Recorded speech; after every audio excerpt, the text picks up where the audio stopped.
नमस्कार किसान भाइयों, कैसे हो आप सब? किसान भाइयों, आज की वीडियो में बात करेंगे हम गेहूँ की खेती के बारे में। किसान भाइयों, गेहूँ की खेती को हम बोने से लेकर और जब तक बाली निकलती हैं बहुत मेहनत करते हैं, बहुत सारे स्प्रे करते हैं, विभिन्न प्रकार के हम उर्वरक भी डालते हैं खेत में। लेकिन जैसे ही बालियों का समय आता है तो हम अपनी देखभाल कम कर देते हैं। लेकिन किसान भाइयों, जैसे कि अब तक हमने गेहूँ की खेती में देखभाल की है, इस समय भी अगर हम समुचित देखभाल करेंगे तो हमारा गेहूँ का उत्पादन बढ़ जाएगा। तो किसान भाइयों, बालियाँ निकलते समय कौन-सी देखभाल करनी ज़रूरी है, वो आज की वीडियो में हम बात करेंगे। तो इस वीडियो को पूरा देखें और पूरा वीडियो देखने के बाद आपको लगेगा कि हाँ, हमें बहुत सारा ध्यान देने की ज़रूरत है, जिससे कि आपका गेहूँ का उत्पादन तो बढ़ेगा ही और साथ में गेहूँ अच्छा और मोटा भी होगा। तो इस वीडियो को पूरा देखें। वीडियो देखने से पहले किसान भाइयों, आपसे एक रिक्वेस्ट है कि मेरे चैनल पे पहली बार आए हैं तो इसको सब्सक्राइब। दोस्तों, इस समय गेहूँ की जो है बालियाँ बिल्कुल निकलने को रेडी हैं और इस समय जो दाना है बनने तक अगर आप उचित देखभाल अगर गेहूँ की करते हैं, तो आप ज़्यादा पैदावार ले सकते हैं। तो आज की वीडियो में वो बातें करेंगे जिसकी जो अगर आप ध्यान रखते हो तो आप गेहूँ का उत्पादन बढ़ा सकते हैं। किसान भाइयों, सबसे पहली बात जो आपको याद रखनी है, इस समय गेहूँ की बालियाँ निकलते समय और दाना जो अगर बन रहा है तो इस समय अगर आप पानी की कमी ना होने दें। क्योंकि कई बार क्या होता है, पानी की अगर कमी होती है तो जो क्योंकि जो गेहूँ का दाना है इस समय दूधी अवस्था में होता है और पानी की ना देने के कारण जो दाना है वो पूरी तरीके से फूल नहीं पाता। तो एक बात तो हमें याद ये रखनी है कि इस अवस्था में भूमि में नमी की अगर कमी हो जाती है तो दाने पतले और छोटे रह जाते हैं। तो सबसे पहली बात, आपको नमी रहनी चाहिए भूमि में। और दूसरी बात, सिंचाई करते समय किसान भाइयों जो सबसे ज़रूरी बात याद रखनी है, कई बार क्या होता है हवा चल रही होती है, तो इस समय जैसे कि हमने सिंचाई कर दी तो कुछ समय हवा के कारण जो गेहूँ की जो फसल है पूरी तरीके से गिर जाती है। तो हमें ध्यान ये रखना है कि हवा शांत हो, हवा ना चल रही हो या फिर शाम का समय हो, उस समय अपनी सिंचाई करनी चाहिए जिससे कि हमारी गेहूँ की जो फसल है वो गिरे नहीं। क्योंकि गेहूँ की फसल गिरने से काफ़ी उत्पादन में कमी आती है। अब बात करते हैं किसान भाई दूसरे नंबर की बात। तो गेहूँ में इस अवस्था पर कई बार क्या होता है, जो कंडुआ रोग होता है गेहूँ के अंदर, वो बालियों में दिखाई दे सकता है। तो इस समय हमें ध्यान रखना है, अपनी बालियों को देखते रहना है समय-समय पर कि कहीं कंडुआ रोग तो नहीं हो रहा है। अब कंडुआ रोग की पहचान कैसे करेंगे? तो जो रोगी पौधा होगा भाइयों, किसान भाइयों, उस जैसे ही बालियाँ निकलेंगी, बालियाँ निकलने से पहले जो सबसे ऊपर की जो पत्ती होती है वो पीली पड़ने लगती है।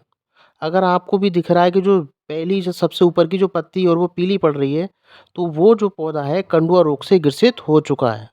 और कंडुआ रोग से प्रभावित जो बालियाँ हैं, उसमें से काला पाउडर में बदल जाती हैं और उसके अंदर दाने नहीं बन पाते हैं। इसलिए किसान भाइयों को क्या करना चाहिए?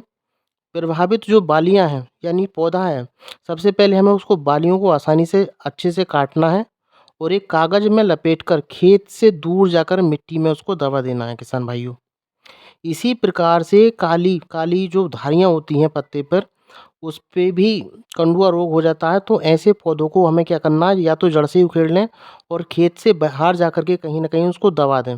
क्योंकि किसान भाई, होता क्या है, एक पौधे से दूसरे पौधे में रोग जाने की संभावना रहती है। तो इस तरीके से हम अपना उत्पादन बढ़ा सकते हैं। अब बात करते हैं किसान भाइयों तीसरी बात की। किसान भाइयों, कभी-कभी जो पत्ते होते हैं उसपे पीले-पीले रंग के छोटे-छोटे धब्बे कतारों में बन जाते हैं और उसमें एक पीले रंग का पाउडर झड़ने लगता है पत्तियों से। तो ये जो अगर पहचान जो मैं बता रहा हूँ, अगर ये ऐसा हो रहा है तो ये होता है पीला रतुआ रोग। तो हमें ध्यान से देखना है कि पीला पाउडर तो पौधों से यानी पत्तियों से नहीं झड़ रहा है। अगर ऐसा झड़ रहा है तो ये है पीला रतुआ रोग। तो इसकी रोकथाम के लिए हमें क्या करना है किसान भाइयों, 200 ml प्रोपिकेनाजोल लेना है।